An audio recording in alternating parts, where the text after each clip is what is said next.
Nafarroako iparraldeko bailara menditsuak, Oian Ezeak, Errekak, erdialdeko Eliza Romanikoak, Doneiako ebidea, hegoaldeko Baratzak edo eta Basamortua, Nafarroako paisai kulturalak anitzak eta aberatsak dira. Saio hontan, oinezko ibilbide ezberdinak eginen ditugu Nafarroako paisaia eta kultura ezagutzeko.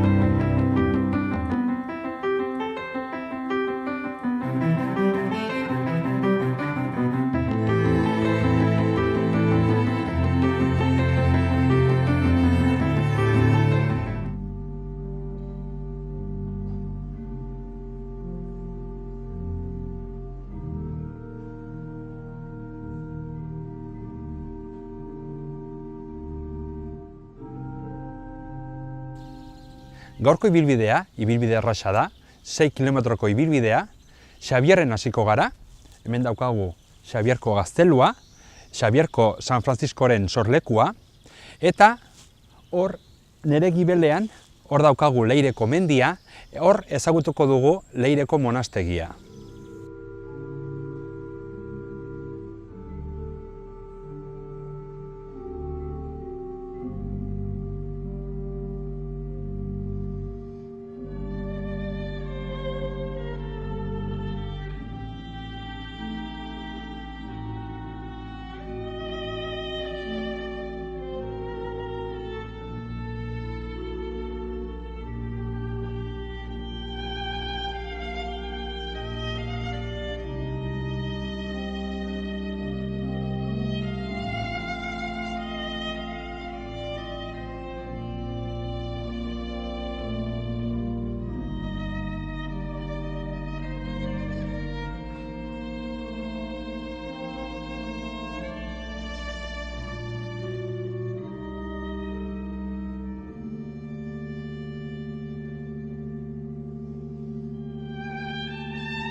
Hementxe daukagu gazteluaren maketa bat. Printzipioz, hau izanen zen Xabierko gaztelua 1506an. Kontua da, gaur egun ikusten dugun gaztelua erabat berrituta dagoela. Asmentan, gaztelua dorre bakarra zen, hemen daukagun dorrea hau dago haitz edo harri handi baten gainean, eta hurrengo mendeetan, dorreari inguruko eraikinak edo eraintziak egin zitzaizkion. Alde batetik, 10. mendeko dorrea jarri zioten hemen dagoen eraikina, gero berriz harresi bat inguruan, harresi hauei ere beste dorre batzuk jarri zizkioten, eta etxe bizitza berez izanen zen hemen erdian, gero ja denborarekin etxe bizitza izanen zen berze dorre handi hori, berez Xabierko San Frantziskoren sortetxea, sorlekua, eta inguruan daukagun harresian zaldiak eta edukitzeko lekuak ziren. Baita, sarreran, jarri zizkioten berze harresi eta fosoak, baita hemen ikusten ditugun zubiak, goititzen aldiren zubiak, eta ja erdiaroko gaztelu gehienak zituzten olako defentsak, hau da, almenak, matakanak, hemen ikusten ditugun gauza hauek, hemen badaude azpian zulo batzuk, izanen ziren batez ere gero harresiak defendatzeko. Eta ja bukatzeko, hemen daukagu sarreran beste harresi bat, baita beste zubi batekin. Kontua da, Xabierko gaztelua, 1516an, kontutan izan eta ja Nafarroa konkistatuta izan zela, eta Cisneros kardenalak manatu zuen Nafarroko gaztelu denak edo gehienak suntsitzea. Hemen, Xabierko gazteluan, erabat suntsitu biharrean, batez ere dorreak kendu zizkioten eta defensa gehienak. Horregatik, ja, 20. mendean, berriro saiatu ziren gaztelua berreskuratzen, eta orduan gaur egun ikusten dugun gaztelua, ia 20. mendean berraikia izan zen. Gainera, kontutan izan behar dugu, horko dorre hori, hau da, dorretxea, edo bere egunean 16. mendean etxe bizitza zena, suntsitu zuten baita 20. mendean gaur egungo basilika eraikitzeko. Hemen, ikusi ditzakegu, marrazki zaharrak, 19. mendeko akuarelak, non eta ikusten da gaztelua garai hortan defentsari gabe, hau da, dorreak eta moztu zizkioten, 1516an, eta hemen daukagunak da horrelako jauregi erraldoi bat, baina defentsari gabe. Eta hementxe daukagu beste maketa bat, hau izanen zen ja 20. mende hasieran egindako zahar berritzea, non eta berreskuratu zuten baita gazteluaren defentsak, nolabait ere, dorrea, naiz eta gaur egun dorrea oraindik ere altuera gehiago dauka, eta baita ikusten da nola suntsitu zuten dorretxea gaur egungo basilika eraikitzeko.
Oraintxe bertan, 10. mendeko dorrearen barruan gaude, dorre xumea, hemen daukagu baita maketa bat, hemen azpian olako haitza edo harri handi bat, eta hementxe dorrea nolabait ere behatoki moduan, hau da, oraintxe bertan gauden lekua lehenago aspalditik ja beti muga izan da, alde batetik bai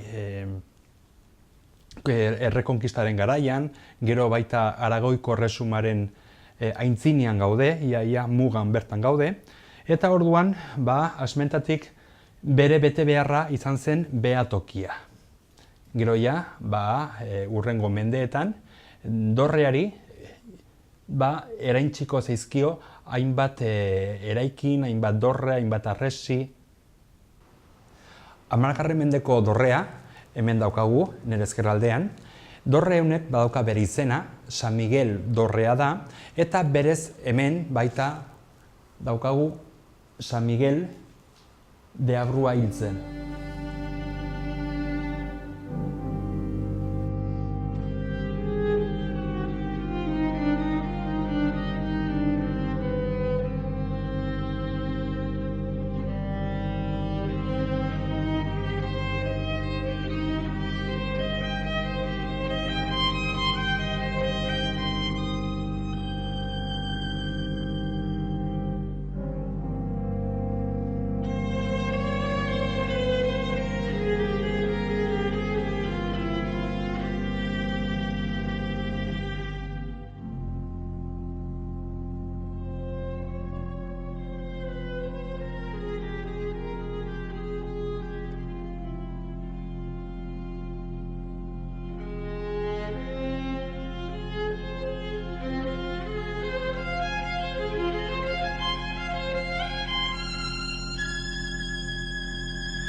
Hementxe daukagu 15. mendeko kapelatxo bat, kapela txiki bat, non eta ikusten dugun gurutze bat, baita 15. mendekoa ere. Gainera, nahiko kurioso da, nahiko berezie da, hor aurpegian ikusten dugu irribarretsu, Jesus irribarretsu dago, eta gero baita inguruan badaude margo batzuk, baita 15. mendekoak ere, non eta ikusten ditugun olako ezurrak, eskeletoak kapela guztia inguratzen.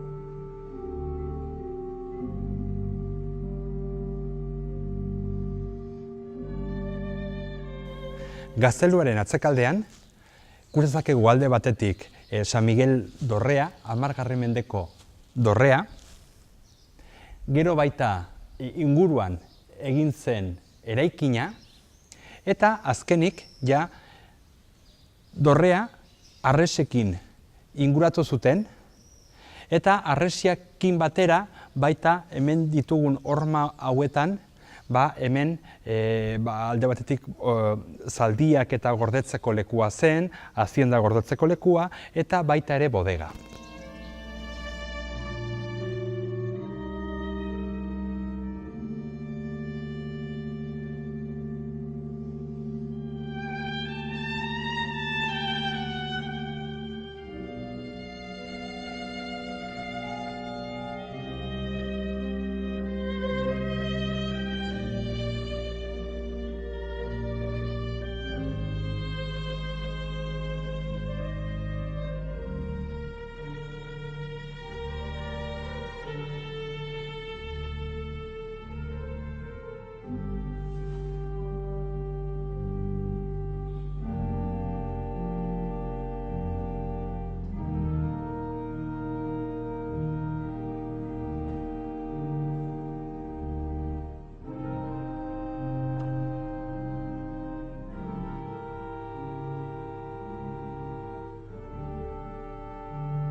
Eta hementxe daukagu Xabierko San Frantziskoren basilika.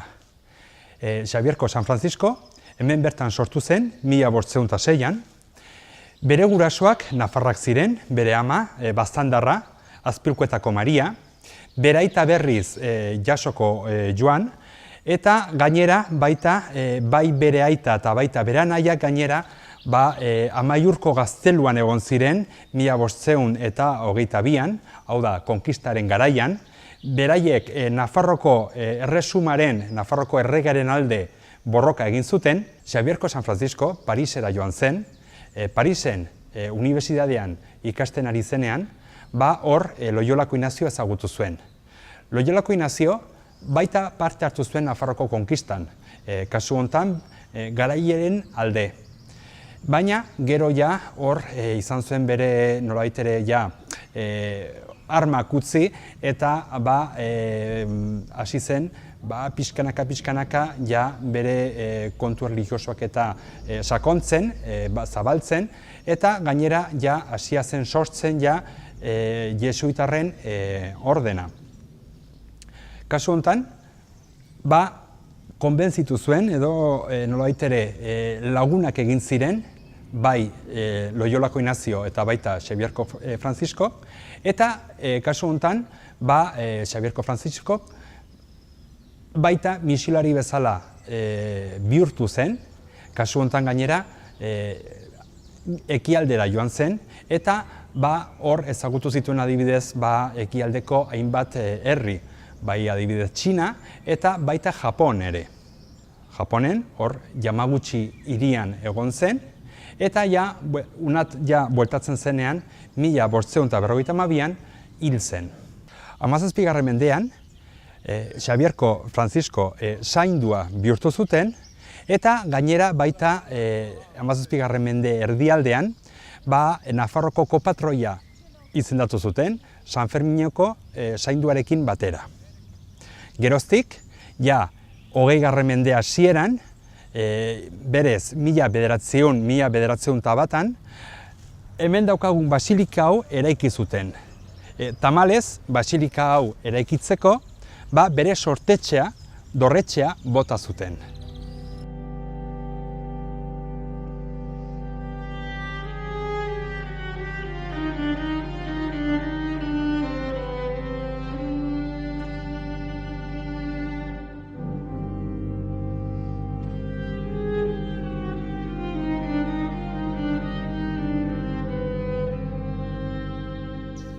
Oraintxe bertan, Xabierko elizan gaude.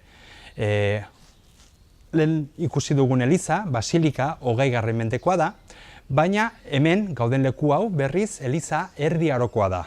Hemen gainera kusezakegu Xabierko San Frantzisko bateiatu zuten harria, eta baita ere hemen inguruan ditugun eraikin hauek berriago, baina hala ere Erdi Arokoak direnak.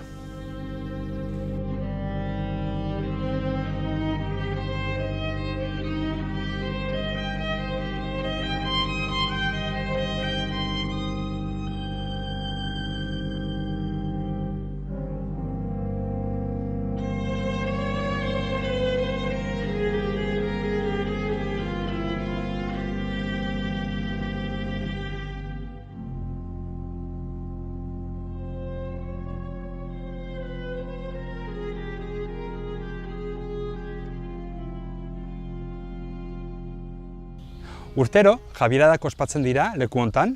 Jabieradak erromeriak dira, non eta bai Iruñatik eta baita inguruko herrietatik jendea hona hurbiltzen dira. Hemen daukagu plaza handi bat, hemen biltzen dira. Baita hor gibelean daukagu jesuitarren etxea, eta hortxe jesuitarrak ekitaldi ezberdinak egiten dituzte.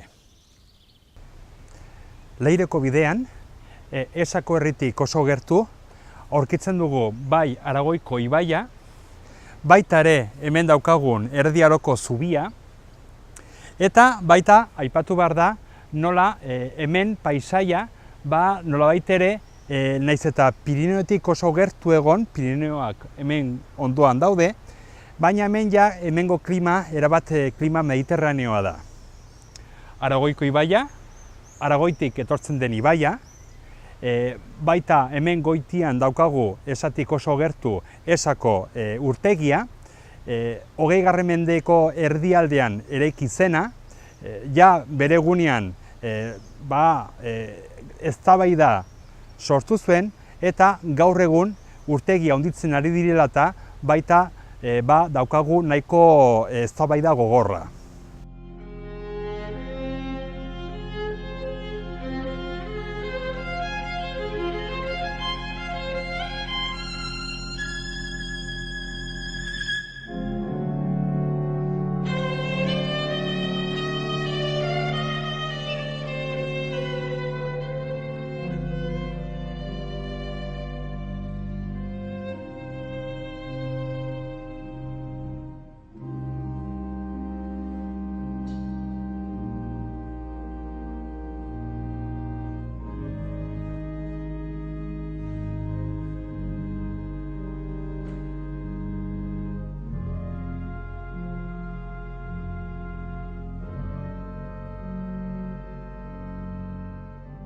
Oraintxe bertan Leireko monastegian gaude, eta hemen dugu Arantza Baiona, bertako gidaria, ezta? Bai, hori da. Eta, alde batetik hemen daukagu bai Leireko mendizerra, baina baita monastegi ederra hau. Nola eta sortu zen edo nortzuk sortu zuten eraiki zuten monastegia? Monastegiari buruzko dokumentorik aintzinena edo zaharrena 9. mendera eramaten gaitu. Momentu horretan San Eulogio, Kordobako San Eulogio, bidai bat egiten du, eta hemen egon zen, hegoaldetik iparraldera bidaiatu zuen, eta Pirineotako monastegietan egon zen, eta horietako bat noski, Leireko monastegia. Gero ezkutitz bat idatzi zuen, eta bere egonaldia hitz egin zuen, eta baita ere edo batez ere goraipatu zuen Leiren bazegoen liburutegia. Orduan, badakigu orduztik monastegia existitu zela, eta leku aproposa da, bizitza monastikorako, gaude hori Leireko mendizerran, eta badauka zerikusia ere Nafarroko erreinuaren sormenarekin edo. Bai, ikusten da nahiko leku babestua dela. Hori da. Gaur egun bai hemendik daukagu esako urtegiaren ikuspegiak, baina batez ere hemen inguruan ditugun mendiak, eta hori ere ematen dio olako plus batez, hemengo paisaia, hementxe kokatuta, hemengo ikuspegi ederrak, eta gainera naski hemendik ere Doneiako bidea pasatzen da. Hori da. Bai, leku privilegiatua da, batez ere, 9. mendetik aurrera badakigu hemen zegoela musulmanarren kontrako muga, orduan era defentsibo batean ere erabili zuten monastegia, eta gero zuk esaten duzu moduan Doneiako bidean gaude, orduan Erromes bide hori ere aberastasuna eman zion monastegiari. Eta, alde batera utzita bertako paisaiaren inguruan hemengo edertasuna pixka bat alde batera utzita, eraikina berak ere eraikin ederra da, eta, hemen ikusten dugun eraikina berez erdi aroko izanen zen, ia gehiena edo. 11. mendekoa ikusten dugu burualde hori, 3 absidetako burualdea, eta garrantzitsua da, berez ere erromaniko estiloaren lehendabiziko agerpena dugu Nafarroan. Gainera, Antxo hirugarrenaren agindupean eraiki zen, berak hemen jaso zuelako heziketa, monastegia esan dudan bezala erreinuarekin erlazio handia zeukan, estua zeukan, eta orduan berak eskertu nahiean agindu zuen elizaren zabalkundea 3 abside hauekin, kripta eta burualde erromanikoarekin. Gaur egun, erdi arokoa berez, eliza bakarrik izanen zen, ez? Bai, burualdea, kripta eta burualdea, gero alde honetan kontserbatzen dugu murruan zati bat, murru originalaren zati bat, eta bertan ikusi ditugu gezi-leihoak, era defentsiboan erabiltzen zituzten gezi-leiho horiek. Bai, hor gaur egun hotela, errestaurantea dugu, eta beste aldean monastegi berria, bertan gaur egun 20 monje benediktinoak bizi dira. Zertaz, berez, benediktinoak izan ziren monastegia eraiki zutenak. Bai, hori da, bai. Benediktinoak eta gero Santxo hirugarrenarekin Cluny ordena edo sartu zen, baina bere independentzia mantendu zuen, monastegia. Eta gero ja, desamortizazioan eta baita nahiko egoera latzak pasatu zituen monastegiak, ia desagertu zen. Bai, 100 urtez egon zen abandonaturik, baina esan beharra dago hobekien kontserbatu den zatia dela zaharrena, Herriaroan eraiki izan zena.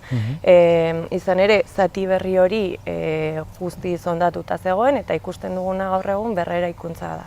Orduan, hori, 100 urte luzez egon zen abandonaturik, baina 1954ean berpiztu zen bizitza monastikoa, berriro ere, bai.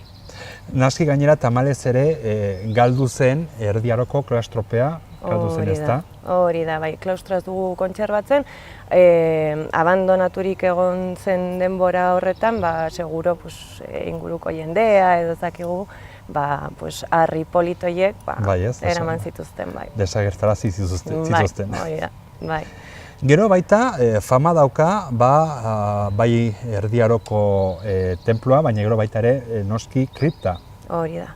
Kripta oso berezia da, normalean kriptak espazio txikiak dira, horzketarako erabiltzen ziren, eta kasu honetan kripta hau elizaren burualden oinarria da.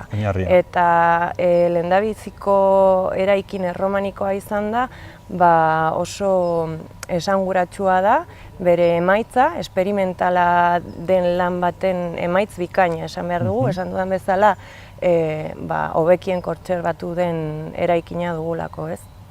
Eta gaina baita dauka garrantzia handia Nafarroako erresumaren historian. Hemen daude baita bai Iruñako erresumaren eta Nafarroako erresumaren hainbat errege hementxe lurperatutak. Bai, elizan daude, beti elizan izan ziren gordeta bere gorpuak, gaur egun kontserbatzen ditugunen gorpuak arketa batean topatu ditzazkegu, eta esan duan bezala, erreinua sortzen den momentuan oso kontestu deserosoan edo ezakit nola esan bazegoen, orduan hemen daukagu muga, monastegia babeslekoa izanen da hientzako, eta ere heziketa lekua, Antxo Hirugarrena berez hemen hezitu zen, eta orduan eragina handia izanen du ere politikan monastegiak. Orduan sartuko gara ikustera, ezta? Bai, goazen, bai. Bale, ba.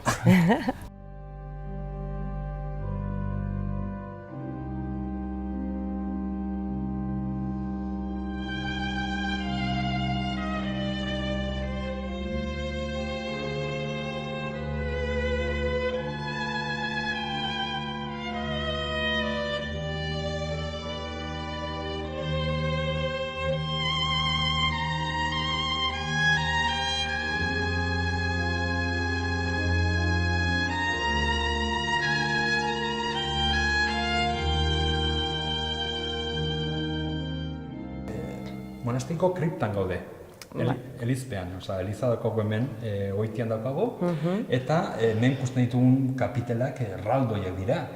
Bai, kapitela hauek ari dira eusten kriptaren pisu guztia, estalkiaren pisu guztia eta baita burualdearen pisua, ez? Esan duan bezala, kripta da elizaren oinarri euskarri. Izan ere, lanak hasi zirenean, konturatu ziren maldan bera gaundela, orduan beraiek behar dute zorua lautu, eta kriptak osatzen duen zoru lau horren gainean, burualdea eraiki. Horregatik euskarria da. Orduan da, hori da bere funtzio nagusia. Estrukturala hori da. Baina bakarra edo...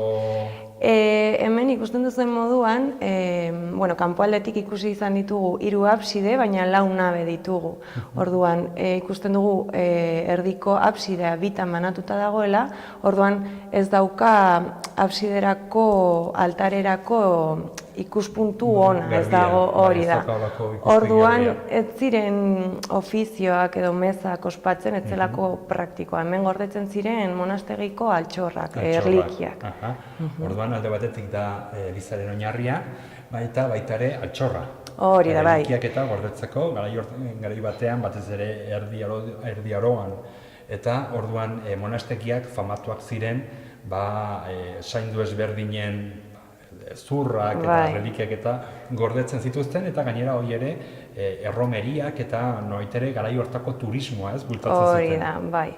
Bai, monastegiendako oso garrantzitsua zen, hemen konkretuki alodia eta nuniloren sanduen gorpuak gordetzen ziren, beraiek Hueskakoak ziren, bertan musulmandarren pean zeuden, orduan beraiek kristautasuna defendatu zutenez, martirizatuak izan ziren, eta esaten da, 9. mendean, Nafarroko, Iruñako erresumako honeka erreginak, eskatu zuela gorpu horiek hona ekartzea monastegira, eta horrek aberastasun asko ekarri zion monastegiari.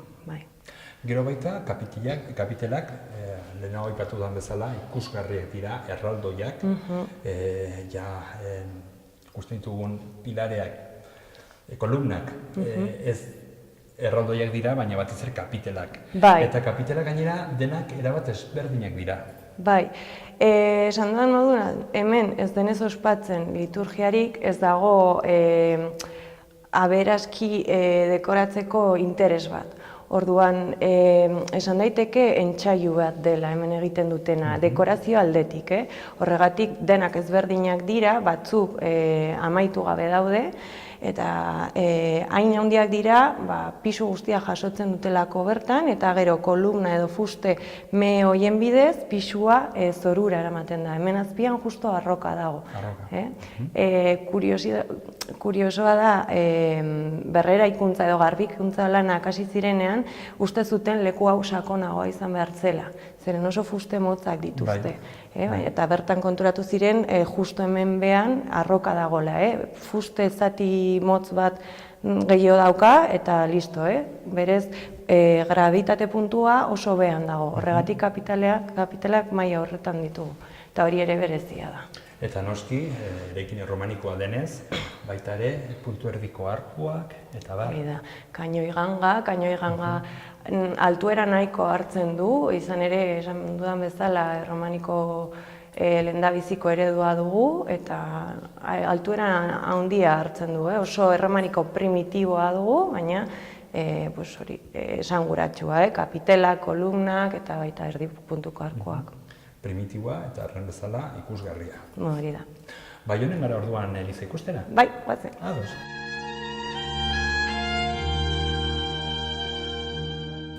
Eta hementxe, kriptaren ondoan, baita daukagu hemengo tunel hau, ezta? Bai, gu San Birilaren tunela deitzen diogu, baina bada kriptaren zabalkundea edo, euskarri murru bikoitza da, baina ondoan ikusten dugu Birilaren irudia. Hor dago San Birila. Bai. Eta nor zen San Birila? Birila 10. mendean Leireko abadea izan zen, baina bere inguruan historia bat edo leyenda bat kontatzen da. Esaten da, momentu horietan monjeak oso kezkatutak zeudela eternitateari buruz. Bai ez dakiten nola, ez zuten ulertzen ongi. Bai, eta nola kudeatuko zuten beraiek horrenbesteko denbora, ez? Orduan, horretan pentsatzen zebilela, buelta bat eman zuen monastegiaren inguruan, topatu zuen iturri bat, eta esaten da, iturritik edan da gero, liluratuta geratu zela Urretxindorraren kantuarekin. Konturatu zen gaua egin zitzaiola, eta bueltatu zen korrikan monastegira, eta harrituta geratu zen monastegia itxita zegoen. Berak atera deitu zuen, eta esan zen, mesedez, ireki, abadeak kanpoan utzi duzute, eta ni Birila naiz, abadea, ez? Eta barnetik erantzun zioten, hemen abadea bat zaukatela, eta Birilarik ez zutela Birila ezagutzen. Monjeak onartu zuten, barrura sartu zen, eta hainbeste insistitzen zuen, azkenean artxibora jo zuten, eta bertan topatu zuten dokumentu bat esaten zula, duela 300 urte, Birila abadea desagertu egin zela egoera arraroetan. Orduan, bera konturatu zen, 300 urte egon zela Urratxindorraren kantua entzuten. Hori da, eternitatearen, misterioaren... Bai, koindari arrasko egita da, bai. Bai. Esan beharra dago hori, errepikatzen dela Done Jakoe bidean. Esaten da, hemen sortzen dela, eta Done Jakoe bidea badakigu kultura ere... Bai, zen gara jortako interneta zen nola baitere, hori da, eta Galizian entzun alda kondaira hau, baina beste pertsonaiekin. Orduan orain jarraituko dugu Elizaldera, eta baina ja zuzenean barrura sartu beharrean, atean gehitugu gara, ezta? Bai, ate espeziosa deitzen da, ate ederra dena. Ederra. Bai. Guaz orduan ate ikustera? Bai.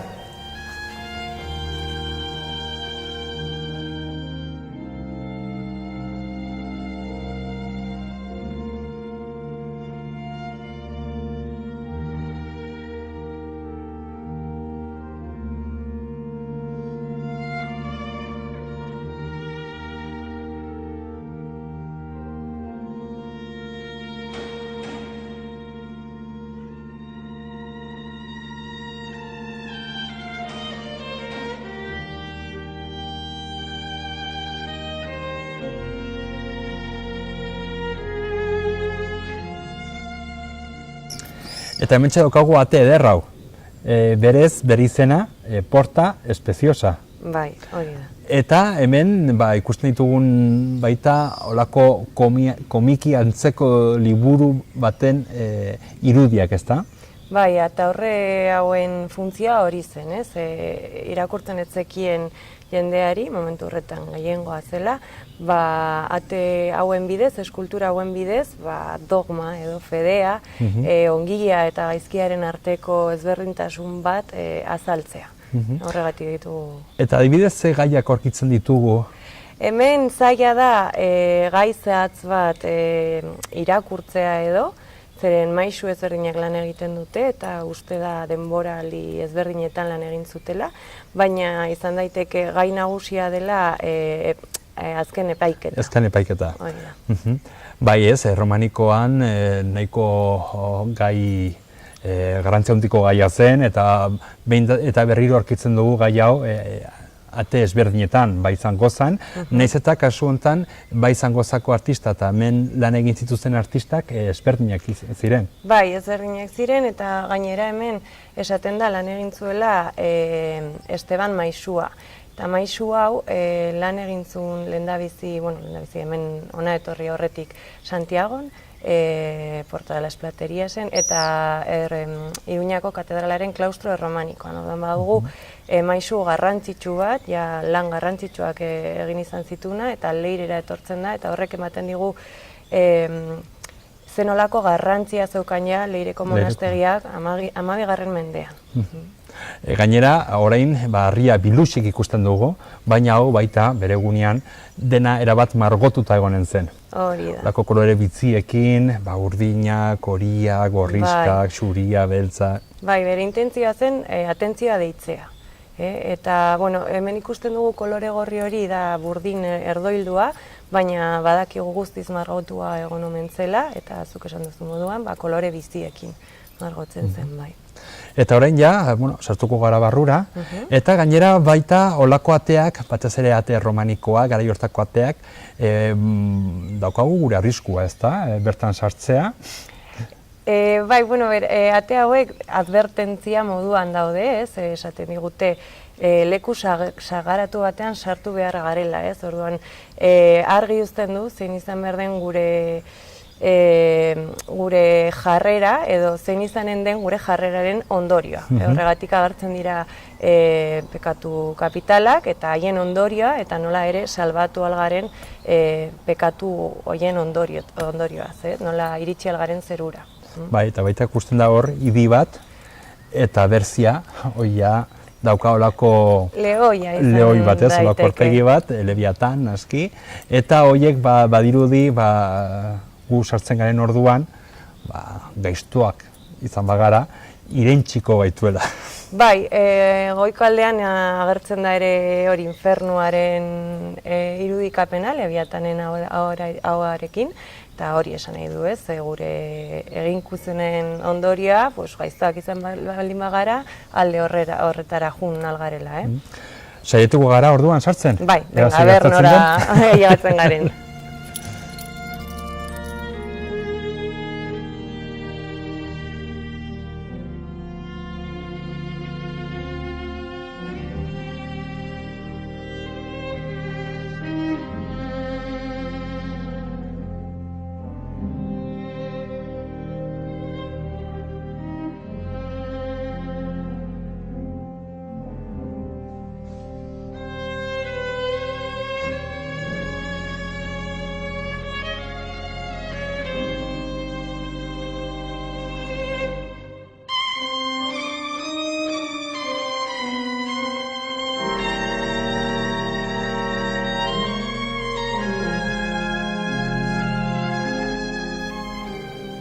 Elizan, alde batetik kurtzazakegu, Eliza bera, batez ere hemen aintzinean aurrean daukagun Eliz burua, Ama Berjinarekin, erabate romanikoa.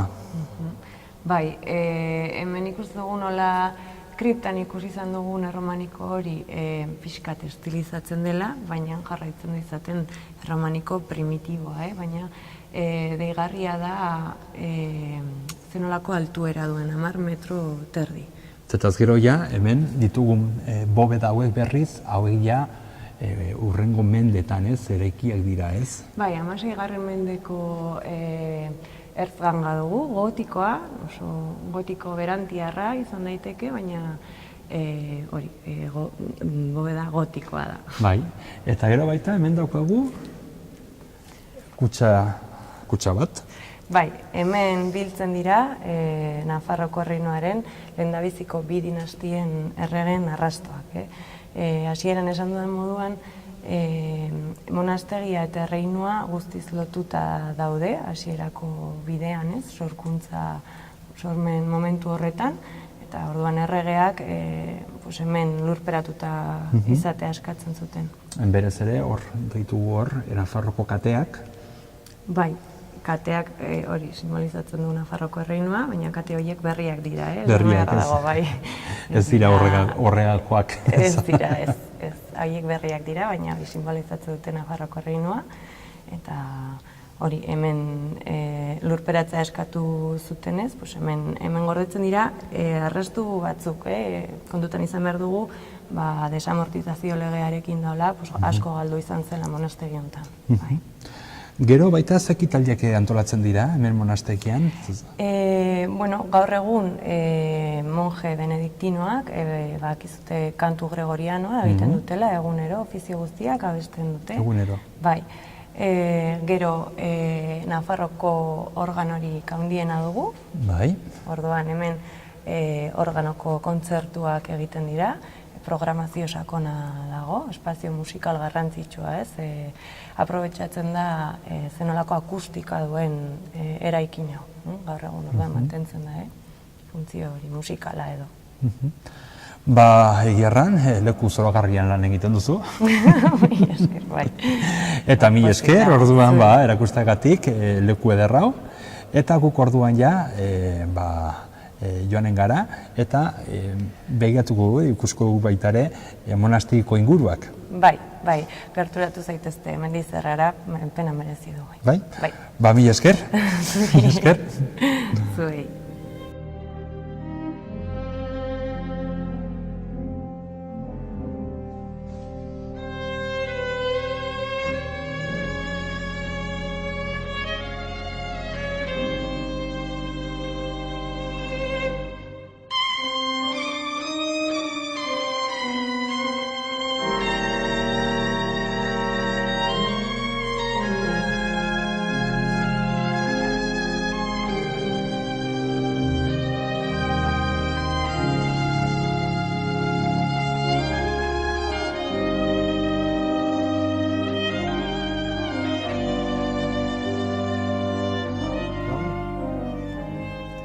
Hemendik ikusten dugu bai Esako urtegia, baita ere Leireko monastegiaren kokapen estrategikoa.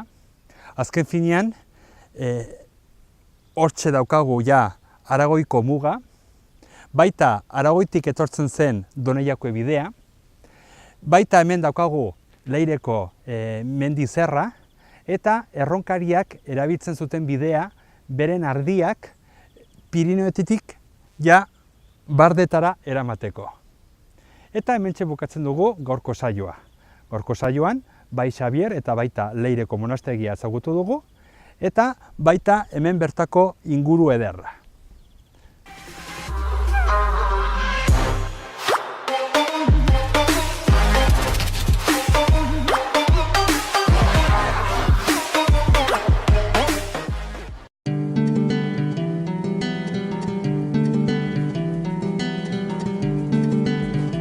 Saio hau Nafarroako Gobernuak diruz lagundu du.